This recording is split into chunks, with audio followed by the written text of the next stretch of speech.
नमस्कार दोस्तों, स्वागत है आपके अपने शानदार और ज्ञानवर्धक चैनल आर के वर्मा में। आज हम जो कहानी सुनने जा रहे हैं वह केवल एक साधारण किस्सा नहीं है, बल्कि मानव बुद्धि, धैर्य, साहस और मनोविज्ञान का एक ऐसा गहरा सागर है जिसमें आप जितना गोता लगाएंगे उतने ही अनमोल मोती प्राप्त करेंगे। यह कहानी एक साधारण से दिखने वाले एक रुपये की बाजी की, जिसने बादशाह अकबर के सबसे चतुर मंत्री बीरबल को एक सी असंभव चुनौती में धकेल दिया, जहां दांव पर केवल उनका सम्मान नहीं, एक खुखार जंगली शेर को बैल बनाकर भरे दरबार में पेश करने की। ये कहानी आपको ये सोचने पर विवश कर देगी कि दुनिया में कुछ भी नामुमकिन है, बशर्ते आपके पास देखने का सही नज़रिया और अडिग आत्मविश्वास हो। तो आइए इतिहास के उन सुनहरे पन्नों को पलटते हैं और चलते हैं मुगल साम्राज्य की उस भव्य राजधानी की ओर। फतेहपुर सीकरी का विशाल और ऐतिहासिक दरबार अपनी पूरी भव्यता के साथ सजा हुआ था। लाल बलुआ पत्थर से बनी दीवारें और ऊंचे स्तंभ उस साम्राज्य की ताकत की गवाही दे रहे थे। उस दिन दरबार का माहौल कुछ अलग था। बाहर आसमान में सूरज पूरी चमक के साथ तप रहा था, लेकिन दरबार के भीतर एक अजीब सी खामोशी और गंभीरता छाई हुई थी। जलालुद्दीन मोहम्मद अकबर अपने रत्नजड़ित ऊंचे सिंहासन पर विराजमान थे। उनके चेहरे पर साम्राज्य की चिंताएं और न्याय करने का गुरूर साफ झलक रहा था। दरबार के दोनों ओर साम्राज्य के सबसे बड़े और खास मंत्री, सेनापति और दरबारी अपने अपने स्थान पर सिर झुकाए खड़े थे। इन सबके बीच अपनी चिरपरिचित शांत और सौम्य मुखमुद्रा के साथ बीरबल भी उपस्थित थे। उनकी आंखों में हमेशा की तरह एक असीम शांति और किसी भी परिस्थिति को भांप लेने वाली तेज चमक थी। उसी समय मुख्य द्वार फटेहाल किसान को दरबार में पेश किया। वो किसान कांप रहा था, उसके चेहरे पर बेबसी और आंखों में आंसू थे। उसके साथ एक और व्यक्ति था जो उसी का पड़ोसी था, लेकिन उसके हाव भाव में एक अजीब सी चालाकी और ढिठाई नजर आ रही थी। अकबर ने अपने भारी और रौबदार स्वर में पूछा कि तुम्हारी क्या समस्या है और तुम इस न्याय के दरबार में क्या फरियाद लेकर आए हो। किसान ने अपने कांपते हाथों को जोड़कर और सिर को जमीन तक झुकाकर कांपती हुई आवाज़ में कहा कि हे दुनिया के मालिक, जहाँपनाह, पिछले महीने मेरी पत्नी बहुत बीमार पड़ गई थी। घर में अन्न का एक दाना नहीं था और इलाज के लिए पैसे भी नहीं थे। मजबूरी में मैंने अपने इस पड़ोसी से केवल 1 रुपया उधार लिया था। मेरी दिन रात की मेहनत और पसीने की कमाई से जैसे तैसे मैंने 1 रुपया इकट्ठा किया और कुछ दिन पहले ही मैंने इसे वो रुपया पूरी ईमानदारी के साथ लौटा दिया। मगर अब ये इंसान बेईमानी पर उतर आया है और अब यह मुझसे उस 1 रुपये के बदले मेरे खेत का एक छोटा सा हिस्सा हड़पना चाहता है। हुजूर, अकबर ने अपनी पैनी निगाहों से उस पड़ोसी की ओर देखा। पड़ोसी ने तुरंत हाथ जोड़कर बड़ी ही मीठी और बनावटी आवाज़ में कहा कि जहाँपनाह, यह आदमी सरासर झूठ बोल रहा है। यह मेरे पास रोता हुआ आया था, इसलिए मैंने तरस खाकर इसे अपनी जीवन जमा पूंजी में से 1 रुपया दे दिया था, लेकिन इसने मुझे आज तक एक फूटी कौड़ी भी वापस नहीं की है। आप ही न्याय करें, क्या नेकी का यही सिला मिलता है? अकबर गहरी सोच में पड़ गए। मामला केवल 1 रुपये का था, लेकिन न्याय के दरबार में कीमत रुपए की नहीं बल्कि सच्चाई की होती है। समस्या ये थी कि जब ये लेन देन हुआ तब वहाँ कोई भी तीसरा व्यक्ति मौजूद नहीं, कोई गवाह नहीं था, कोई लिखा पढ़ी नहीं हुई थी। अब न्याय कैसे हो? दरबार के बाकी मंत्री भी कानाफूसी करने लगे कि इतने छोटे से मामले में जहाँपनाह का समय क्यों बर्बाद किया जा रहा है। अचानक अकबर के चेहरे पर एक रहस्यमयी मुस्कान उभर आई। उन्होंने सीधे बीरबल की ओर देखा और दरबार की खामोशी को चीरते हुए बोले कि बीरबल, तुम ही बताओ, इस 1 रुपये की असल कीमत कितनी होती है? बीरबल ने अपनी जगह से एक कदम आगे बढ़ाया और बेहद सहजता से उत्तर दिया कि जहाँपनाह, 1 रुपया देखने में बहुत छोटा लग सकता है। किसी अमीर के लिए यह शायद एक पल के शौक की कीमत हो, लेकिन एक गरीब के लिए यह उसके महीनों के पसीने, उसकी भूख और उसकी नींद का मोल होता है। और जहाँ तक बात कीमत की है तो रुपया चाहे 1 हो या 1 लाख, उसके पीछे छिपा इंसान का वचन और उसकी ईमानदारी दुनिया के से कहीं ज़्यादा भारी और कीमती होती है। अकबर ने अपनी भौं उठाई। उनके भीतर का वो शासक जाग उठा जो हमेशा अपने दरबारियों की परीक्षा लेने का शौकीन था। उन्होंने एक चुनौती भरे स्वर में कहा कि अच्छा, तुम्हारी बातें तो हमेशा बहुत बड़ी और दार्शनिक होती हैं बीरबल, तो क्या तुम इस 1 रुपये की बाजी पर अपनी उस असाधारण बुद्धि को साबित कर सकते हो जिसके चर्चे दूर दूर तक फैले हैं? पूरे दरबार में एक अजीब सी सनसनी और हलचल मच गई। मुल्ला, 2 प्याजा और कुछ अन्य दरबारी जो बीरबल से ईर्ष्या करते थे, वे मन ही मन खुश होने लगे कि आज बीरबल जरूर किसी मुसीबत में फंसेगा। बीरबल ने बिल्कुल भी विचलित हुए बिना मुस्कुराकर कहा कि हुजूर, यदि बात न्याय की हो और बात किसी गरीब के स्वाभिमान की हो तो बीरबल अपनी बुद्धि ही नहीं बल्कि अपने प्राण भी खुशी खुशी दांव पर लगा सकता है। अकबर ने तुरंत उस किसान और पड़ोसी के विवाद का समाधान पूरी तरह से बीरबल के कंधों पर डाल दिया। बीरबल ने उन दोनों व्यक्तियों को बहुत ध्यान से देखा, उनकी आंखों की पुतलियों, उनके माथे के पसीने और उनके खड़े होने के तरीके का सूक्ष्मता से अध्ययन किया। फिर वे धीरे से पड़ोसी के पास गए। उन्होंने उस पड़ोसी की आंखों में सीधे देखते हुए बहुत ही शांति से मगर एक चुभने वाले अंदाज में पूछा कि अच्छा, मुझे एक बात बताओ, जब इस गरीब किसान ने तुम्हें तुम्हारा वो 1 रुपया लौटाया था, उस समय तुम दोनों गाँव में किस जगह पर मौजूद थे? तुम कहाँ बैठे थे? यह सवाल इतना अप्रत्याशित था कि पड़ोसी एकदम से घबरा गया। उसे शायद बीरबल को कुछ पता चल गया है या गाँव कोई व्यक्ति गवाह बनकर बाहर खड़ा है। वो हकलाने लगा और उसके माथे पर पसीने की बूंदें चमकने लगी। उसने घबराहट में बिना सोचे समझे जवाब कि मैं उस वक्त गांव के चौराहे पर उस पुराने बरगद के पेड़ के बैठा था, वहीं इसने मुझे पैसे दिए थे। बीरबल के चेहरे पर एक विजयी मुस्कान आ गई। उन्होंने तुरंत पीछे मुड़कर अकबर की ओर देखा और ऊंची आवाज़ में कहा कि जहाँ अपना झूठ रंगे हाथों पकड़ा गया। जब इस आदमी ने अभी अभी आपके सामने ये दावा किया था कि इसे ये कैसे और क्यों जानता है कि रुपया किस पेड़ के नीचे लौटाया गया था, जो घटना कभी घटी ही नहीं, उसकी जगह का वर्णन ये कैसे कर सकता है? ये सुनते ही पूरा दरबार वाह वाह और तालियों की गड़गड़ाहट से गूंज उठा। पड़ोसी हम घुटनों के बल गिर कर लिया। उस गरीब किसान की आंखों में कृतज्ञता के आंसू थे। अकबर ने भी ताली बजाई और उस पड़ोसी को कारागार में डालने का आदेश दिया। लेकिन उस दिन अकबर के चेहरे पर वो पुरानी संतुष्टि नहीं थी। उनके मन में एक अजीब सी प्रतिद्वंद्विता ने जन्म ले लिया था। अकबर मन ही मन सोचने लगे कि ये बीरबल हर बार हर परिस्थिति में कैसे जीत जाता है। कोई ऐसी पहेली नहीं है जो बीरबल को निरुत्तर कर सके। क्या इसकी बुद्धि की कोई सीमा नहीं है? एक सम्राट होने के नाते मुझे एक बार इसे ऐसी चुनौती देनी ही होगी जिसमें यह पूरी तरह हो कि इंसानी दिमाग हर चीज़ का हल नहीं निकाल सकता। अकबर अपने सिंहासन से उठ खड़े हुए।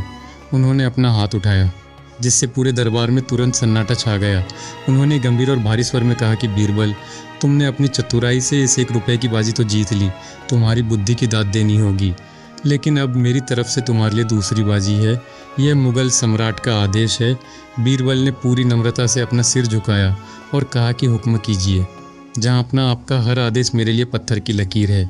अकबर ने शब्द पर जोर देते हुए कहा कि जाओ, इस राज्य की सीमाओं के पार जो सबसे भयंकर और घना जंगल है वहाँ जाओ और मेरे लिए उस जंगल से एक जीते जागते खूंखार शेर को बैल बनाकर इसी दरबार में मेरे सामने लेकर आओ। इस आदेश को सुनते ही दरबार की खामोशी जैसे बर्फ़ में बदल गई। किसी के मुंह से एक शब्द नहीं निकल रहा था। सभी दरबारी एक दूसरे का मुंह देखने लगे। किसी को यह समझ नहीं आ रहा था कि झांपना कोई मजाक कर रहे हैं या यह सचमुच एक जानलेवा फरमान है। एक जंगली मांस खाने वाले खूंखार शेर को बैल बनाना, यह तो प्रकृति के नियमों के ही खिलाफ था। यह काम मुश्किल नहीं बल्कि 100% नामुमकिन था। बीरबल ने पहली बार अकबर की आंखों में झांक कर देखा। वहाँ न्याय करने वाला राजा नहीं बल्कि हठी सम्राट बैठा जो अपने मंत्री को हराना चाहता था। बीरबल ने अत्यंत विनम्रता मगर स्पष्टता से पूछा कि झांपना गुस्ताखी माफ़ हो, लेकिन क्या इंसान के लिए प्रकृति जीव का मूल स्वरूप बदलना संभव है? अकबर व्यंग्यात्मक लहजे में बोले कि तुम्हारी बुद्धि तो सब कुछ संभव कर देती है बीरबल, ऐसा पूरा साम्राज्य कहता है। यदि तुम सच में दुनिया के सबसे चतुर और अक्लमंद इंसान हो तो जाओ और उस शेर को बैल बना कर लाओ और कान खोलकर सुन लो। यदि तुम इस काम में असफल हुए या डरकर वापस लौट आए तो वही 1 रुपया जो तुमने आज इस किसान को दिलवाया है तुम्हारी ज़िंदगी की सबसे बड़ी हार की निशानी बनेगा। उसे इस दरबारी पीढ़ियाँ जान सकें कि बीरबल की बुद्धि की भी एक सीमा थी और वो बादशाह की चुनौती के सामने घुटने टेक चुका था। दरबार के उस हिस्से में जहाँ बीरबल के विरोधी खड़े थे वहाँ लोगों के चेहरे खिल उठे थे। आज बीरबल का अंत निश्चित है। या तो वह जंगल में शेर का शिकार बन जाएगा या खाली हाथ लौटकर अपनी सारी इज्जत और रुतबा हमेशा के लिए खो देगा। उनके चेहरे पर अभी भी कोई शिकन नहीं थी। उन्होंने अपने दोनों हाथ पीछे बांधे, सिर को थोड़ा ऊंचा किया और अत्यंत शांत किंतु दृढ़ स्वर में कहा कि ठीक है जहाँपना, अगर बादशाह की यही इच्छा है तो ऐसा ही होगा। मैं उस घने जंगल में जाऊँगा पर आप भी ये वहाँ से लौट कर आऊँगा भी और मेरे हाथ खाली बिल्कुल नहीं होंगे। अकबर ने मुस्कुरा कर कहा कि हम बड़ी बेसब्री से तुम्हारा इंतज़ार करेंगे। बीरबल उसी शाम बीरबल अपने महल में वापस लौटे। उन्होंने अपने परिवार से कोई लंबी बात नहीं की, बस कुछ ज़रूरी सामान, पीने का पानी और एक भयंकर आंधी चल रही थी। वे जानते थे कि शेर को बैल बनाना भौतिक रूप से असंभव है। शेर घास नहीं खाता, शेर गाड़ी नहीं खींचता। लेकिन वे ये भी जानते थे कि अकबर को एक संतुष्ट भी करे और उन्हें सत्य का आईना भी दिखाए। इसी गहरी सोच विचार और मानसिक मंथन के साथ अगली सुबह पौ फटने से पहले ही बीरबल अकेले एक तेज घोड़े पर सवार होकर उस अज्ञात और भयंकर जंगल की ओर निकल पड़े। उनकी यह यात्रा कोई साधारण यात्रा नहीं थी। ये एक ऐसे रास्ते की शुरुआत थी जो उन्हें मौत के मुहाने तक ले जाने वाली थी। शहर की कोलाहल भरी सीमाएं धीरे धीरे पीछे छूटने लगी और पेड़ों का घनत्व बढ़ने लगा। कुछ ही दिनों की अनवरत घुड़सवारी के बाद बीरबल उस भयंकर जंगल के प्रवेश द्वार पर पहुंच गए। ये जंगल इतना घना था कि दिन के समय भी सूरज की किरणें ज़मीन तक पहुंचने के लिए तरसती थीं। चारों ओर ऊंचे ऊंचे भयानक आकार वाले पुराने वृक्ष थे जिनकी जड़ियों की तरह फैली हुई थी। हवा में एक अजीब सी उमस और सड़े हुए पत्तों की गंध थी। हर झाड़ी के पीछे से जंगली जानवरों की डरावनी आवाज़ें और सरसराहट महसूस हो रही थी। जंगल के प्रवेश द्वार पर ही बीरबल को रुकना पड़ा। वहाँ आगे बढ़ने के लिए 2 अलग अलग रास्ते बंटे हुए थे। एक रास्ता बहुत ही चौड़ा, बिल्कुल साफ और देखने में बेहद आसान लग रहा था। उस पर कोई कंकड़ पत्थर नहीं थे। दूसरा रास्ता बहुत ही संकरा, अंधेरा और कंटीली झाड़ियों से पूरी तरह ढका हुआ था। बीरबल अपने घोड़े से उतरे और उन रास्तों का मुआयना करने लगे। तभी वहाँ जंगल से सूखी लकड़ियाँ बीनता हुआ एक बहुत ही बूढ़ा और कमज़ोर लकड़हारा आया। उसने बीरबल के साफ सुथरे कपड़े देखकर समझ लिया कि यह कोई शहर का कुलीन व्यक्ति है। लकड़हारे ने अपनी कांपती आवाज़ में चेतावनी देते हुए कहा कि यह मुसाफिर, अगर अपनी जान प्यारी है तो भूलकर भी उस चौड़े और साफ रास्ते पर कदम मत रखना। वह रास्ता देखने में बहुत लुभावना लगता है, लेकिन जो भी व्यक्ति उस आसान रास्ते की लालच में वहाँ गया है वह आज तक कभी लौटकर वापस नहीं आया। हालांकि यह संकरा रास्ता बहुत ही दर्दनाक और कांटों से भरा है, लेकिन केवल यही एक रास्ता है जो तुम्हें जिंदा आगे ले जा सकता है। बीरबल ने उस बूढ़े लकड़हारे को धन्यवाद दिया और अपनी पैनी नज़रों से दोनों रास्तों की ज़मीन को बहुत ही बारीकी से देखने लगे। उन्होंने एक बहुत ही खास बात पर गौर किया। जो रास्ता चौड़ा और आसान था, उस रास्ते की मिट्टी पर गिरे हुए सूखे पत्ते बिल्कुल साबुत थे। उन पर किसी के चलने या पैरों के दबने का कोई निशान नहीं था। लेकिन जो संकरा और कांटों से भरा रास्ता था, वहाँ की मिट्टी थोड़ी दबी हुई थी और कुछ पत्तों पर ताज़े पैरों के निशान मौजूद थे। बीरबल ने मन ही मन विचार किया और खुद से कहा कि जो रास्ता ऊपर से बहुत आसान और चमकता हुआ दिखता है, असलियत में वही सबसे बड़ा मौत का जाल होता है। जिंदगी के असली सफ़र में भी बिना मेहनत और दर्द के मिलने वाली मंजिल हमेशा धोखा होती है। उन्होंने उस चौड़े रास्ते को छोड़ दिया और अपने घोड़े को लेकर उस संकरे, अंधेरे और कांटों से भरे खतरनाक रास्ते पर आगे बढ़ चले। यह रास्ता वाकई बहुत खौफनाक था। जैसे जैसे वे आगे बढ़ रहे थे, कंटीली झाड़ियों ने उनके कपड़े फाड़ दिए। उनके हाथों और चेहरे पर अनगिनत खरोंचें आ गईं, जिनसे खून रिसने लगा। घोड़े को भी चलने में भारी परेशानी हो रही थी, लेकिन बीरबल का धैर्य नहीं टूटा। कुछ मीलों का यह दर्दनाक सफ़र तय करने के बाद जब वे एक ऊंची पहाड़ी पर पहुंचे और उन्होंने पीछे मुड़कर नीचे देखा तो उनकी आंखें फटी की फटी रह गईं। उन्होंने देखा कि वह जो चौड़ा और आसान दिखने वाला रास्ता था, वह असल में आगे जाकर एक बहुत ही विशाल और गहरे दलदल में ख़त्म होता था। अगर वे उस रास्ते पर जाते तो वे और उनका घोड़ा उस दलदल में धंसकर हमेशा के लिए ख़त्म हो चुके होते। बीरबल ने गहरी सांस ली और आसमान की ओर देखकर बुदबुदाए कि बाहरी दिखावे और छिपे हुए सत्य में अंतर पहचान लेना ही जीवन की सबसे पहली और बड़ी चुनौती है। लेकिन यह तो महज शुरुआत थी। जैसे जैसे वे जंगल के और अधिक भीतरी और अंधेरे हिस्से में प्रवेश करते गए, खामोशी और ज़्यादा डरावनी होती गई। अचानक हवा को चीरती हुई एक तेज़ आवाज़ आई और एक नुकीला बांस का भाला बीरबल के घोड़े के बिल्कुल सामने ज़मीन में आकर धंस गया। घोड़ा बुरी तरह घबराकर पीछे हट गया और बीरबल ज़मीन पर गिर पड़े, इससे पहले कि बीरबल संभल पाते या अपनी कमर से तलवार निकाल पाते। चारों ओर की झाड़ियों से भयानक वेशभूषा वाले दर्जनों खूंखार आदिवासी योद्धा बाहर निकल आए। उनके शरीरों पर जानवरों की खालें थीं, चेहरों पर लाल और काले रंग के डरावने निशान पुते हुए थे और उनके हाथों में जहर बुझे हुए तीर और भाले थे। उनकी आंखों में एक अजनबी के प्रति गहरा शक और खून की प्यास साफ दिखाई दे रही थी। उन आदिवासियों का विशालकाय साय सरदार आगे आया और अपनी भारी गूंजती हुई आवाज़ में चिल्लाया कि यह हमारे पवित्र जंगल में घुसपैठ करने वाला बाहरी आदमी है। यह हमारे लिए खतरा हो सकता है। इसे फ़ौरन बंदी बना लो और इसकी आंखों पर पट्टी बांध दो। बीरबल ने स्थिति की गंभीरता को तुरंत भांप लिया। उन्होंने जानबूझकर कोई भी शारीरिक विरोध नहीं किया, क्योंकि वे जानते थे कि अकेले बल प्रयोग से इन दर्जनों खूंखार योद्धाओं से जीतना असंभव है। उन्होंने चुपचाप अपने हाथ आगे कर दिए। आदिवासियों ने उन्हें मोटी और खुरदरी रस्सियों से जकड़कर बांध दिया और उनकी आंखों पर एक गाढ़ा काला कपड़ा बांध दिया ताकि वे रास्ता ना देख सकें। उन्हें घसीटते हुए कई घंटों तक जंगल के अज्ञात रास्तों पर ले जाया गया। बीरबल केवल पत्तों की आवाज़, पानी के बहने की ध्वनि और उन आदिवासियों की अजीब सी भाषा को सुन पा रहे थे। अंततः उनका सफ़र एक जगह जाकर रुका। दोस्तों, कहानी अब एक ऐसे रोमांचक और दिल दहला देने वाले मोड़ पर पहुंच चुकी है जहां बीरबल की जान एक धागे से लटकी हुई है। आगे जो होने वाला है वो आपके रोंगटे खड़े कर देगा। लेकिन उस खौफनाक मंजर और बीरबल की अद्भुत बुद्धि के चमत्कार को जानने से पहले मेरा आपसे एक छोटा सा अनुरोध है। अगर आपको यह कहानी, इसका यह रहस्यमय रोमांच और इसके भीतर छिपी हुई गहरी सीख पसंद आ रही है तो बिना कोई देरी किए तुरंत अपने इस पसंदीदा चैनल आर के वर्मा को सब्सक्राइब कर लीजिए। इस वीडियो को एक लाइक ज़रूर दें और अपने दोस्तों व परिवार के साथ इसे शेयर करना न भूलें।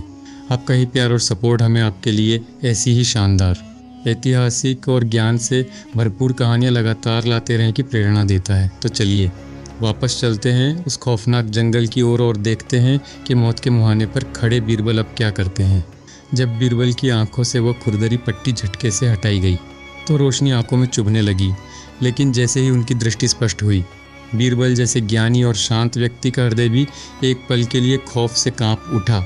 वे एक बहुत ही उफनती हुई और गहरी नदी के बिल्कुल किनारे पर थे। उन्हें एक विशालकाय लकड़ी के त्रिकोणीय ढांचे से उल्टा लटका दिया गया था। उनके रस्सी बंधे थे, उनके पैर रस्सियों से बंधे थे।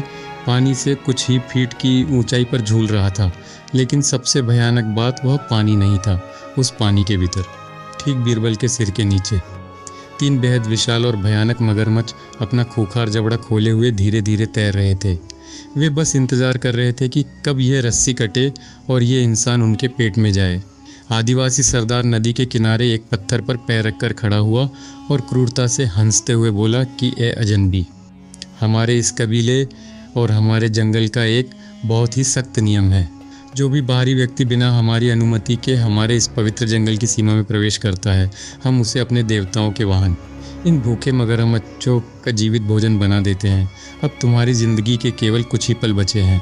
अपने ईश्वर को याद कर लो। बीरबल का सिर उल्टा लटकने के कारण भारी हो रहा था। नीचे से मगरमच्छों के सड़ते हुए मुंह की दुर्गंध आ रही थी। शरीर का रोम रोम खौफ से भर जाना स्वाभाविक था, लेकिन बीरबल ने अपने मन की लगाम को कसकर पकड़ लिया। उन्होंने अपने चेहरे पर डर की एक भी लकीर नहीं आने दी। उन्होंने अपनी आंखें बंद की, एक गहरी सांस ली और बिल्कुल शांत ठहरे हुए लेकिन बेहद आत्मविश्वास से भरे स्वर में उस सरदार से कहा कि यह वीर सरदार, यदि मैं कोई चोर, डाकू या लुटेरा होता तो तुम शौक से मुझे इन मगरमच्छों के सामने फेंक सकते थे। मुझे कोई आपत्ति नहीं होती, लेकिन मैं इस जंगल में एक विशेष उद्देश्य से आया हुआ एक बुद्धिमान अतिथि हूँ। और याद रखो, यदि तुम्हारे कबीले का राजा मुझ जैसे ज्ञानी इंसान को बिना मेरी बात सुने, बिना मेरे ज्ञान को परखे यूं ही जानवरों को खिला देगा, तो आने वाले समय में इतिहास तुम्हारे राजा को एक वीर नहीं बल्कि एक डरपोक और मूर्ख शासक के रूप में याद रखेगा। सरदार और उसके साथी यह सुनकर बुरी तरह हंस पड़े। सरदार ने अपना भाला ज़मीन पर पटकते हुए कहा कि इतिहास? तुम किस इतिहास की बात कर रहे हो अजनबी? इस भयंकर जंगल में कोई इतिहास, कोई किताबें या कोई दर्शन काम नहीं आता। यहाँ केवल एक ही चीज़ बोलती है, और वह है हमारी ताकत और हमारे हथियारों का खौफ। बीरबल ने उसी उल्टी लटकी हुई अवस्था में मुस्कुराते हुए उत्तर दिया कि तुम बिल्कुल गलत सोच रहे हो सरदार। शरीर की ताकत, हथियार और खौफ केवल आज के दिन जीत सकते हैं, लेकिन एक सच्ची और गहरी बुद्धि सदियों तक राज करती है और पीढ़ियों तक अपना रास्ता खुद बनाती है। अगर तुम्हारे राजा में सचमुच हिम्मत है तो वह मेरी बुद्धि का सामना करेगा, मेरी जान का नहीं। यह बेखौफ जवाब सुनकर वह क्रूर सरदार बुरी तरह चौंक गया। उसने आज तक किसी भी इंसान को मौत के इतने करीब होकर उल्टे लटके हुए, मगरमच्छों के जबड़े के ऊपर झूलते हुए इतने भयंकर आत्मविश्वास के साथ बोलते हुए नहीं देखा था। उसने बीरबल की आंखों में एक ऐसा सम्मोहन और सत्य देखा जिसने उसे भीतर तक हिला दिया। वह समझ गया कि यह व्यक्ति कोई साधारण राहगीर नहीं है। काफ़ी देर सोचने के बाद आखिरकार उसने अपने सैनिकों को इशारा किया। रस्सियां खींची गईं और बीरबल को उन मौत के मुख खोले मगरमच्छों के ऊपर से सुरक्षित नीचे उतार लिया गया। ज़मीन पर पैर रखते ही बीरबल ने अपनी दूसरी बड़ी चुनौती को भी पूरी तरह समझ लिया था। उन्होंने मन ही मन कहा कि जब मौत साक्षात सामने खड़ी हो और खौफ दिमाग पर हावी होने लगे, उस भयानक क्षण में भी अपनी वाणी, अपने विचारों और अपने संयम को टूटने ना देना ही इंसान की असली और सबसे बड़ी बुद्धि है। सरदार बीरबल को अपने साथ जंगल के और भी गहरे और गुप्त हिस्से में ले गया, जहां आदिवासियों का मुख्य कबीला बसा हुआ था। यह जगह किसी डरावने सपने जैसी थी। विशालकाय पेड़ों के बीच एक बहुत बड़ा मैदान था। चारों ओर आग के बड़े बड़े कुंड धधक रहे थे, जिनकी लपटें आसमान छू रही थी। आसपास शिकार किए गए जानवरों की खालें, कंकाल और अजीबोगरीब हथियार टंगे हुए थे। सैकड़ों आदिवासी वहां मौजूद थे और ढोल नगाड़ों की एक अजीब सी डरावनी थाप गूंज रही थी। मैदान के बीचों बीच विशाल और काले रंग की शिला रखी हुई थी। उस शिला पर उस पूरे आदिवासी राज्य का महाबली राजा विराजमान था। उसका शरीर किसी चट्टान की तरह मजबूत और विशाल था। उसके गले में जानवरों के दांतों की मालाएं थी और उसकी आंखों में एक ऐसी जंगली कठोरता थी जो किसी को भी भस्म कर सकती थी। लेकिन उस कठोरता के पीछे एक अजीब सा तेज भी था जो बता रहा था कि यह राजा केवल एक जंगली इंसान नहीं बल्कि अपने आप में एक चालाक दिमाग भी रखता है। अपनी भयानक नज़रों से घूरते हुए पूछा कि कौन हो तुम और किस मौत की तलाश में मेरे साम्राज्य में चले आए हो। बीरबल ने अपना सिर हल्का सा झुकाया, अपनी गरिमा को बनाए रखा और पूरे रौब के साथ कहा कि मेरा नाम बीरबल है। मैं हिंदुस्तान के सबसे बड़े बादशाह जलालुद्दीन मोहम्मद अकबर का मुख्यमंत्री और उनका सबसे करीबी सलाहकार हूँ। यह नाम सुनते ही राजा के चेहरे पर एक अजीब सी कुटिल मुस्कान फैल गई। उसने ताली बजाते हुए कहा कि ओ, तो तुम ही वह मशहूर बीरबल हो जिसके किस्से और जिसकी चतुराई की कहानियाँ इस घने जंगल की हवाओं तक भी पहुँच चुकी हैं। यह तो बहुत ही अच्छा हुआ कि तुम खुद चलकर मेरे हाथ लग गए। मैं हमेशा से देखना चाहता था कि तुम्हारी बुद्धि बड़ी है या मेरी समझ। आज इसका फैसला होकर रहेगा। बीरबल ने अत्यंत शांति से उत्तर दिया कि हे राजन, बुद्धि की असली पहचान कभी भी तलवारों के युद्ध या बाहुबल से नहीं होती। उसकी असली परीक्षा तो विचार और प्रश्नों के युद्ध में होती है। राजा इस बात से बहुत प्रसन्न हुआ। उसने अपने सिंहासन से उठकर कहा कि ठीक है बीरबल, तुम्हारी यही चुनौती मुझे स्वीकार है। मैं आज तुम्हारे साथ बुद्धिमानी का एक ऐसा खेल खेलूंगा जो तुम्हारी ज़िंदगी का आखिरी खेल हो सकता है। मैं तुमसे 3 प्रश्न पूछूंगा। यदि तुम हार गए या गलत जवाब दिया तो नदी के वे भूखे मगरमच्छ तुम्हारी प्रतीक्षा कर रहे हैं। लेकिन यदि तुमने अपनी बुद्धि से मुझे हरा दिया और जीत गए तो मैं तुम्हें न केवल जिंदा छोड़ दूंगा बल्कि शायद तुम्हें वह चीज़ भी दे दूंगा जिसकी तलाश में तुम इतनी दूर आए हो। ये सुनते ही पूरे कबीले में एक भयानक शोर मच गया।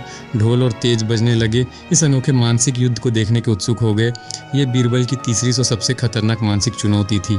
राजा ने आग के कुंड के पास टहलते हुए अपना पहला प्रश्न फेंका। उसने कहा कि बीरबल, इस पूरी दुनिया में सबसे तेज़ गति से क्या दौड़ता है? वो कौन सी चीज़ है जिसे कोई नहीं पकड़ सकता? बीरबल ने बिना एक भी पल गंवाए तुरंत उत्तर दिया कि राजन, इस दुनिया में सबसे तेज़ दौड़ने वाली चीज़ है इंसान का विचार। और आपका विचार इस घने जंगल से निकलकर किसी भव्य दरबार में पहुंच जाता है। आप आंखें बंद करते हैं और आपका विचार पाताल से लेकर अनंत आकाश की यात्रा क्षण भर में कर लेता है। हवा, रोशनी या आवाज़ से भी तेज केवल इंसान की सोच होती है। राजा ने इस गहरी बात को सुना और संतुष्टि में अपने कहा कि बहुत खूब। अब मेरा दूसरा प्रश्न सुनो। इस पूरी धरती पर सबसे भारी चीज़ क्या है? वो क्या है जिसका वजन पहाड़ों से भी ज़्यादा होता है? उनकी आंखों में एक दार्शनिक गहराई आ गई। उन्होंने बहुत ही गंभीर स्वर में कहा कि राजन, दुनिया में सबसे भारी चीज़ है किसी का ऋण या कर्ज। ये एक ऐसा बोझ है जो इंसान के कंधे पर भौतिक रूप से कभी दिखाई नहीं देता, लेकिन यह उसके पूरे मन, उसकी आत्मा और उसके स्वाभिमान को इतना झुका देता है कि वो इंसान जिंदगी भर सीधा खड़ा नहीं हो पाता। एक ईमानदार व्यक्ति दुनिया के वजन से ज़्यादा भारी होता है। राजा के चेहरे की वो जंगली कठोरता अब पूरी तरह से गायब हो चुकी थी। वहाँ अब एक विचारक की गंभीरता आ गई थी। वह समझ रहा था कि बीरबल कोई किताबी ज्ञान नहीं दे रहे हैं बल्कि जीवन का सबसे कड़वा सत्य बोल रहे हैं। राजा ने अपनी जगह पर वापस आकर बैठते हुए कहा कि बीरबल, तुमने मेरे 2 सवालों के बहुत ही सटीक और अद्भुत जवाब दिए हैं। लेकिन अब मेरा तीसरा और सबसे महत्वपूर्ण प्रश्न है। इसे ध्यान से सुनना। मुझे बताओ कि इस ब्रह्मांड में सबसे खतरनाक और जानलेवा कौन है? एक खूंखार शेर, एक जहरीला सांप या एक जबड़ा फाड़े हुए मगरमच्छ? बीरबल के चेहरे पर एक बहुत ही हल्की लेकिन बेहद अर्थपूर्ण मुस्कान तैर गई। उन्होंने राजा की आंखों में सीधा देखते हुए स्पष्ट आवाज़ में कहा कि राजन, इन तीनों में से कोई भी सबसे खतरनाक नहीं है। इस दुनिया में सबसे खतरनाक और विनाशकारी चीज़ है मनुष्य का अपना अहंकार। बीरबल ने अपनी बात को समझाते हुए आगे कहा कि एक शेर हमेशा सामने से हमला करता है, आप उससे लड़ सकते हैं। एक सांप हमेशा छिपकर डसता है। एक मगरमच्छ पानी में घात लगाता है, आप उससे दूर रह सकते हैं। लेकिन अहंकार एक ऐसा अदृश्य दिमाग में पैदा होता है। यह इंसान को उसकी अपनी ही नज़र में इतना बड़ा कर देता है कि वह दूसरों को कीड़े मकोड़े समझने लगता है और अंततः यही अहंकार उस इंसान को खुद उसी के हाथों, उसी की गलतियों से ज़मीन पर गिराकर तबाह कर देता है। अहंकार से बड़ा कोई जानवर या राक्षस इस दुनिया में नहीं है। यह जवाब सुनते ही राजा कुछ क्षणों के लिए बिल्कुल मौन रह गया। पूरे कबीले में सुई गिरने जैसी शांति ही छा गई। फिर अचानक राजा ने ज़ोर से ठहाका लगाया और तालियां बजाने लगा। उसने कहा कि वाह बीरबल, बहुत खूब। तुम्हारी बुद्धि की जो तारीफ़ मैंने सुनी थी वो बिल्कुल सच है। तुमने मुझे अपने उससे पूरी तरह संतुष्ट कर दिया है। लेकिन राजा की आंखों में अभी भी एक आखिरी चमक बाकी थी। उसने कहा कि मगर बीरबल, हमारा ये खेल अभी पूरी तरह से ख़त्म नहीं हुआ है। कुछ ही पलों में 8 हट्टे-कट्टे सैनिक एक बहुत ही विशाल और भारी लोहे का पिंजरा खींचते हुए मैदान के बीच में ले आए। उस पिंजरे के भीतर एक बेहद विशालकाय, ताकतवर और सुनहरे बालों वाला शेर बैठा हुआ था। उसकी देह मांसपेशियों का उभार साफ दिख रहा था। लेकिन हैरानी की बात यह थी कि वह शेर दहाड़ नहीं रहा था। वो पिंजरे की तीलियों से अपना सिर नहीं टकरा रहा था। वो बिल्कुल शांत बैठा हुआ बाहर के लोगों को देख रहा था। राजा अपनी जगह से उठा और पिंजरे के पास जाकर बोला कि बीरबल, ये शेर कोई आम जंगली शेर नहीं है। ये बचपन से हमारे इस कबीले के बीच खाना खिलाया है। ये हमारे लोगों को कभी कोई नुकसान नहीं पहुंचाता। ये अपनी नसों में एक शेर का ही खून रखता है। मैंने अपने जासूसों से सुना है कि तुम अपने बैल बना के ले जाना चाहते हो। क्या यह सच है? बीरबल ने पहली बार बहुत ही ध्यान से उस विशाल शेर की ओर देखा। वह वाकई बहुत बलशाली था। उसके पंजे हथौड़े जैसे थे, लेकिन जब उसकी आंखों में देखा तो उन्हें वहाँ कोई जंगली क्रोध या खून की प्यास नज़र नहीं आई। वहाँ केवल एक ठहरा और पास के इंसानों के प्रति एक अजीब सा अपनापन था। राजा ने कहा कि तुमने मेरे प्रश्नों का सही उत्तर देकर अपनी जान तो बचा ली है, इसलिए मैं तुम्हें इनाम के तौर पर यह शेर सौंप सकता हूँ, मगर इसे यहाँ से कठिन चुनौतियाँ पार करनी होगी। बीरबल ये बात बहुत अच्छी तरह से समझ गए थे कि अब ये लड़ाई केवल उनकी अपनी जान बचाने या अकबर की चुनौती पूरी करने की नहीं रह गई थी, बल्कि ये अब मनुष्य की आत्मा, उसके विश्वास और उसके असली साहस की परीक्षा थी। राजा ने अपनी चौथी और सबसे खतरनाक चुनौती सामने रखते हुए कहा कि बीरबल, यदि तुम सचमुच इस खूंखार जानवर को अपने साथ लेकर जाना चाहते हो तो पहले तुम्हें इसके पिंजरे के भीतर जाकर इसके बिल्कुल सामने बिना किसी हथियार खड़े होकर यह सिद्ध करना होगा कि तुम भय के दास नहीं हो। तुम्हें साबित करना हो कि तुम अंदर से निडर हो। यह सुनते ही आदिवासियों ने धीरे से उस लोहे के पिंजरे का बड़ा दरवाज़ा खोल दिया। शेर धीरे धीरे अपने भारी पंजों के बल पर पिंजरे से बाहर निकला। उसकी आहट भी उस सन्नाटे में साफ सुनाई दे रही थी। उसके शरीर से एक अजीब सी जंगली महक उठ रही थी। उसे बाहर आता देख हथियारबंद सैनिक भी खौफ के मारे कई कदम पीछे हट गए। राजा अपनी जगह पर खड़ा होकर बीरबल के चेहरे के भावों को बहुत ही गौर से पढ़ने लगा। बीरबल के पास खुद को बचाने के लिए न तो कोई ढाल थी, न तलवार थी और न ही कोई भाला। वे अपनी जगह से हिले तक नहीं। वे उस विशालकाय मौत के सामने बिल्कुल सीधे और तनकर खड़े हो गए। यकीनन उनके सीने के भीतर उनका दिल बहुत ज़ोर ज़ोर से धड़क रहा था, लेकिन उनके चेहरे पर, उनकी आंखों में और उनके शरीर की मुद्रा में रत्ती भर भी घबराहट या कंपन नहीं था। वहाँ केवल एक असीम शांति थी। शेर धीरे धीरे उनके बिल्कुल करीब आ गया।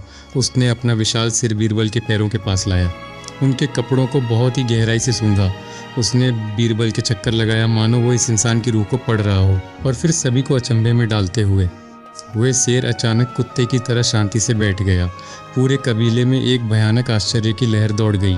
लोग अपनी सांसें रोककर ये चमत्कार देख रहे थे। राजा खुद पर काबू नहीं रख पाया और ज़ोर से चिल्लाया कि यह तुमने कैसे किया बीरबल? यह तो जादू है। कोई इंसान बिना हथियार के एक शेर के सामने इतनी शांति से कैसे खड़ा रह सकता है? बीरबल ने शेर के सिर पर बहुत ही प्यार से अपना हाथ फेरते हुए उत्तर दिया कि राजन, यह कोई जादू नहीं है। ये प्रकृति का सबसे गहरा नियम है। जो इंसान स्वयं अपने मन में किसी भी प्रकार की हिंसा, द्वेष या डर लेकर किसी दूसरे जीव के सामने नहीं जाता, उसे वो जीव सबसे पहले अपनी इंद्रियों से परखता है। जानवर इंसान के हथियार से ज़्यादा उसके भीतर के डर को सूंघते हैं। जब वे देखते हैं कि सामने वाले में कोई डर या हमले की भावना नहीं है तो वे उसे पूरी तरह स्वीकार कर लेते हैं। भय को कभी बाहर से छिपाया नहीं जा सकता, उसे केवल अपने भीतर के सत्य से संभाला जाता है। राजा ने अपने जीवन में पहली बार बीरबल को एक दुश्मन या अजनबी की तरह नहीं, बल्कि एक सच्चे मार्गदर्शक और गुरु के सम्मान की दृष्टि से देखा। बीरबल की इस मानसिक शक्ति के सामने नतमस्तक हो गया, लेकिन अभी भी आखिरी पड़ाव बाकी था। राजा ने अपनी आवाज़ में एक अजीब सी उत्सुकता लाते हुए कहा कि बीरबल, अब तुम्हारी पांचवी और जीवन की सबसे अंतिम चुनौती बाकी है। तुम ये दावा करते हो कि तुम इस विशालकाय शेर को बैल बनाकर ले जाओगे। मुझे बताओ, यह चमत्कार तुम कैसे करोगे? शेर के सींग नहीं होते, शेर खुर नहीं रखता, तो वो बैल कैसे बनेगा? बीरबल कुछ देर तक बिल्कुल शांत होकर सोचते रहे। उन्होंने आसमान की ओर देखकर एक बहुत ही बुनियादी सवाल पूछा। उन्होंने कहा कि राजन, आप ही मुझे विस्तार से बताइए कि इस दुनिया में असल में एक बैल होता कौन है? हम किसे बैल कहते हैं? राजा ने अपनी समझ के अनुसार जवाब दिया कि बैल वो होता है से मनुष्य के रहता है, जो इंसान के आदेशों को समझता है, जो खेतों में हल जोतता है, भारी गाड़ियाँ खींचता है, जो बिल्कुल शांत और पालतू स्वभाव का होता है और जो कभी भी अपने मालिक पर पलटकर हमला नहीं करता। बीरबल के चेहरे पर एक बहुत ही गहरी और विजयी चमक आ गई। उन्होंने तुरंत पलटकर पूछा कि तो राजन, इसका अर्थ यह हुआ कि किसी जानवर के केवल सींग होने से या उसका शरीर एक खास आकार का होने से वो बैल नहीं बन जाता? क्या असली बैल की पहचान उसके बाहरी रूप से होती है या उसके स्वभाव और उसके उपयोग से होती है? राजा की अचानक यह फटी रह गई। उसके दिमाग में जैसे ज्ञान की एक तेज़ बिजली सी कौन गई। वह हकलाते हुए बोला कि हाँ, असली पहचान तो उसके स्वभाव और उसके मनुष्य के प्रति व्यवहार से ही होती है। बीरबल ने अपनी बात को पूरे प्रभाव के साथ आगे बढ़ाते हुए कहा कि तो फिर ध्यान से देखिए इस जानवर को। ये जानवर केवल देखने में एक शेर है, लेकिन इसका स्वभाव अब जंगली नहीं रहा, यह पूरी तरह से पालतू हो चुका है। यह आप मनुष्यों के साथ रहता है। ये आपके हर आदेश को भली भांति समझता है। यह शांत है। मैं इसे एक साधारण बैल की तरह किसी मोटी रस्सी या लोहे की जंजीर से बांध कर नहीं, बल्कि विश्वास और प्रेम के अटूट धागे से अपने साथ ले जाऊंगा। मैं अपने बादशाह के लिए इस शेर को कोई जादुई बैल नहीं बनाऊंगा, क्योंकि प्रकृति का रूप नहीं बदला जा सकता, बल्कि मैं पूरी दुनिया के सामने ये सिद्ध करूंगा कि इंसान और दुनिया केवल बाहरी नाम और रूप देखकर धोखा खाती है, जबकि असली सच्चाई हमेशा किसी के स्वभाव और उसके भीतर के गुणों में छिपी होती है। तुरंत उठ खड़ा हुआ। उसकी आंखों में बीरबल की असीम श्रद्धा थी। उसने कहा कि बीरबल, तुमने ये खेल और मेरा हृदय दोनों जीत लिए हैं। तुमने आज मुझे ही नहीं, बल्कि मेरे पूरे अहंकार को हरा दिया है। मैं आज तक केवल बाहरी बल, शारीरिक रूप और हथियारों की दुनिया में सोचता रहा, लेकिन तुम हमेशा इंसान के स्वभाव, उसके सत्य और उसकी आत्मा के स्तर पर सोचते रहे। तुम सचमुच महान हो। राजा ने उसी क्षण अपने सेवकों को आदेश दिया। उस विशाल शेर को बहुत ही खूबसूरती से सजाया गया। उसके भारी गले में बहुत ही सुरीली आवाज़ करने वाली पीतल की घंटियाँ बांधी गईं। उसकी चौड़ी पीठ पर आदिवासियों द्वारा बुना गया एक बहुत ही रंग बिरंगा और सुंदर रेशमी कपड़ा डाला गया। उसे बिल्कुल एक पालतू और शाही पशु की तरह बीरबल के साथ चलने के लिए तैयार कर दिया गया। विदाई के समय राजा ने बीरबल का हाथ पकड़ कहा कि यह शेर आज से पूरी तरह तुम्हारा है। इसे अपने साथ ले जाओ और अपने उस अभी कहना कि इस भयानक जंगल ने उसे उसका खूंखार शेर तो सौंप दिया है, मगर उस शेर के भीतर के बैल को समझने के लिए जिस बुद्धि और जिस नज़रिए की आवश्यकता है, वह केवल बीरबल ही दे सकता है। बीरबल मुस्कुराए और उस विशाल शेर को अपने साथ लेकर वापस अपनी लंबी यात्रा पर निकल पड़े। लौटते समय उनके मन में एक ही विचार चल रहा था कि असली और अंतिम चुनौती तो अब उस भरे हुए दरबार में होगी, जहां मुझे केवल इस शेर को ही पेश नहीं करना है, बल्कि बादशाह अकबर के उस विशाल अहंकार को भी एक ऐसा सटीक उत्तर भर न भूल सकें।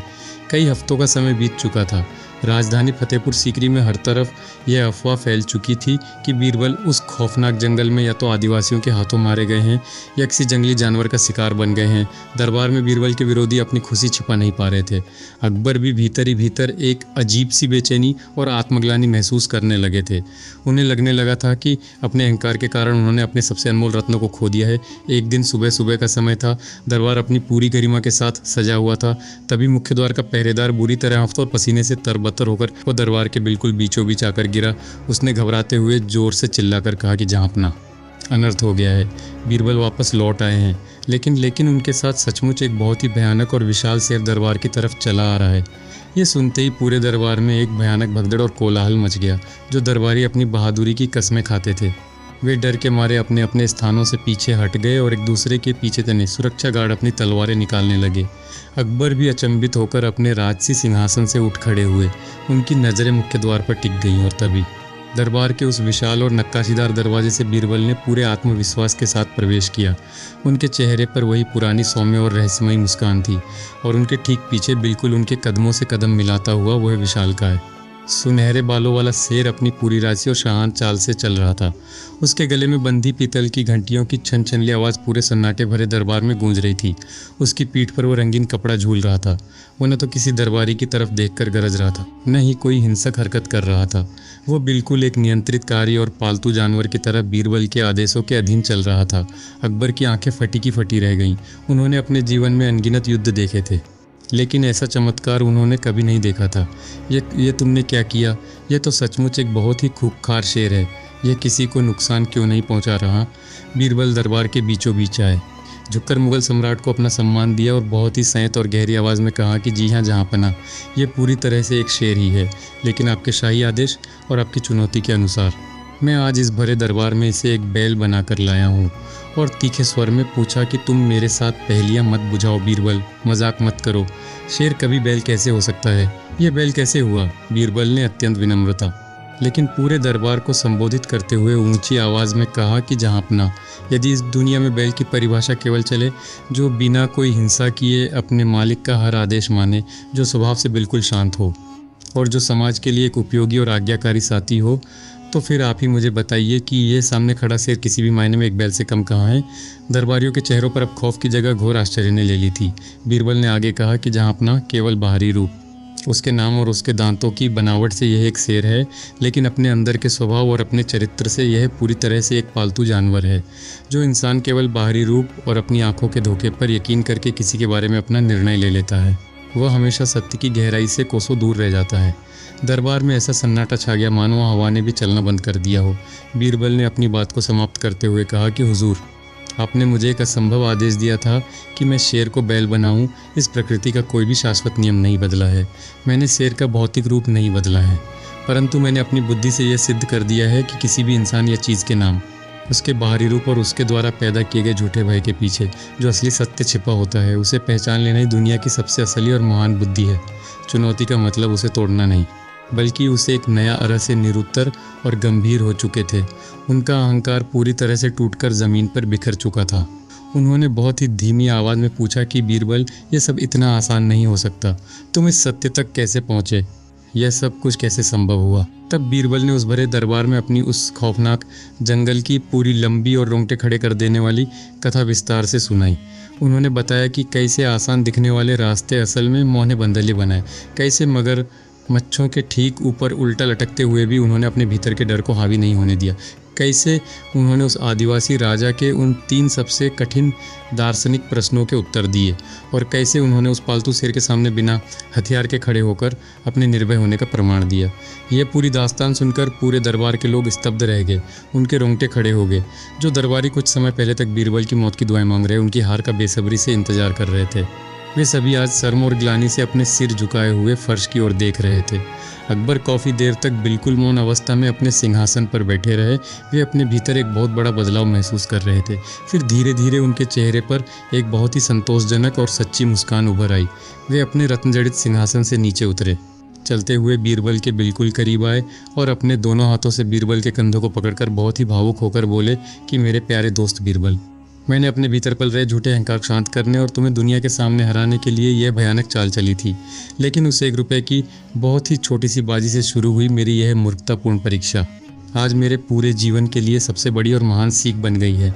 अकबर ने पूरे दरबार की ओर पलटकर कहा कि तुमने आज न केवल मेरे सामने एक शेर को बैल के स्वभाव में पेश करके दिखाया है, बल्कि तुमने आज पूरे साम्राज्य को यह भी सिखा दिया कि असली और सच्ची बुद्धि कभी भी भौतिक रूप से असंभव काम को संभव बनाने का झूठा दिखावा नहीं करती, बल्कि वे उस नामुमकिन और असंभव परिस्थिति के भीतर भी छिपे हुए अर्थ और सत्य को खोज निकालती है। इसके बाद अकबर ने तुरंत अपने दरबार में है ऐतिहासिक घोषणा की कि आज से बीरबल की इस महान और अभूतपूर्व जीत की याद में शाही खजाने से उन्हें पूरे 1000 स्वर्ण मुद्राएं इनाम के रूप में भेंट की जाएंगी। और जहाँ तक उस 1 रुपये की, जिसकी उस छोटी सी बाजी से यह पूरा भयानक और ज्ञानवर्धक सफ़र शुरू हुआ था, उस 1 रुपये को अब राजक जाने के किसी अंधेरे कोने में नहीं रखा जाएगा, बल्कि उसे न्याय और सत्य की सबसे बड़ी निशानी के रूप में इसी दरबार के मुख्य द्वार पर सुनहरे फ्रेम में मढ़वा कर रखा जाएगा, ताकि आने वाली हर पीढ़ी जान सके कि बुद्धि के सामने बड़े से बड़ा अहंकार भी हार जाए। यह घोषणा होते ही पूरा विशाल दरबार एक साथ अपनी पूरी आवाज़ में बीरबल की जय हो और बादशाह सलामत की जय हो के नारों से गूंज उठा। तालियों की आवाज़ से फतेहपुर सीकरी की दीवारें कांपने लगी और उन सबके बीच खड़ा वो विशालकाय होकर अपनी जगह पर बैठा रहा। उसकी आंखों में एक अजीब सी चमक थी, मानो वो भी इस इंसान की दुनिया का तमाशा समझ गया हो कि आज किसी ने उसे युद्ध में हराया नहीं है, उसे कोई चोट नहीं पहुंचाई, बस किसी इंसान ने उसे उसके असली रूप से निकालकर एक नया और सही अर्थ दे दिया है। बीरबल ने दरबार जश्न के बीच मन ही मन मुस्कुराते हुए सोचा कि ज़िंदगी में असली जीत वो बिल्कुल नहीं होती जो युद्ध के मैदान में अपने किसी शत्रु को तलवार से काटकर या उसे नीचा दिखाकर हासिल की जाती है। सच्ची और महान जीत तो वो होती है जो इंसान के भीतर के भय, दुनिया के दिए गए अपमान, सामने खड़ी साक्षात मृत्यु और अपने भीतर के सबसे बड़े दुश्मन यानी अहंकार, इन सबको पार करके अंततः एक परम सत्य तक पहुँचती है। तो दोस्तों, ज्ञान और रोमांच से भरी इस कहानी से हमें अपने जीवन के लिए क्या महान सीख मिलती है, आइए इसे समझ से पहली सीख, ज़िंदगी के सफ़र में जो रास्ता हमें सबसे ज़्यादा आसान, बिना मेहनत का और बहुत जल्दी फल देने वाला दिखता है, वह रास्ता अक्सर हमारे पतन और बर्बादी का सबसे बड़ा कारण होता है। सफलता के संकरे और कांटों भरे रास्ते चलना ही सत्य है। जब जीवन में बहुत बड़ा संकट सामने आ जाए, तब जो इंसान डर कर घबराने लगता है वो ख़त्म हो जाता है, लेकिन जो सोचने समझने की शक्ति को कायम रखता है वही खुद को और दूसरों को बचा पाता है। तीसरी सीख, इस दुनिया में इंसान की सबसे असली ताकत उसके शरीर के भारी भरकम होने या उसके हथियारों में बिल्कुल नहीं होती, बल्कि उसकी सबसे बड़ी ताकत उसके विचारों के संयम और उसके आत्मविश्वास में होती है। चौथी सीख, किसी भी इंसान, जानवर या परिस्थिति को सिर्फ उसके बाहरी रूप, उसके पहनावे या उसके नाम से कभी मत आंकिए और उसके पीछे छिपे सत्य को समझने का प्रयास कीजिए। और पांचवी तथा सबसे बड़ी सीख, इस दुनिया में असली बुद्धिमान व्यक्ति वही होता है जो किसी नामुमकिन चुनौती से टकराकर खुद को तोड़ता नहीं है, बल्कि वह उस चुनौती के भीतर घुसकर उसका एक नया और सही अर्थ खोज लेता है। यही वह सबसे बड़ा कारण था जिसकी वजह से बीरबल हर बार हर परिस्थिति में जीत हासिल करते थे, क्योंकि वे केवल किसी के पूछे गए सवाल का रटा रटाया उत्तर नहीं देते थे, बल्कि वे अपनी सोच से दुनिया के सामने एक नए सत्य का द्वार हमेशा के लिए खोल देते थे। दोस्तों, मुझे पूरी उम्मीद है कि आपको बीरबल की चतुराई और जीवन के गहरे दर्शन से भरी यह शानदार और विस्तृत कहानी बहुत पसंद आई होगी। अगर यह कहानी आपके दिल को छू गई है और आपको इससे कुछ नया सीखने को मिला है तो कृपया इस वीडियो को ज़्यादा से ज़्यादा लाइक कीजिए। इसे अपने सभी दोस्तों और परिवार के सदस्यों के साथ शेयर कीजिए और आपके अपने ज्ञानवर्धक चैनल आर के वर्मा को अभी ज़रूर सब्सक्राइब कर लीजिए, ताकि हम आगे भी आपके लिए ऐसी बेहतरीन कहानियाँ लाते रहें। फिर मिलेंगे एक और बेहद रहस्यमयी, मज़ेदार और जीवन को एक नई दिशा देने वाली गहरी सीख के साथ। अपना और अपने परिवार का बहुत ख्याल रखिएगा। धन्यवाद।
नमस्कार दोस्तों, स्वागत है आपके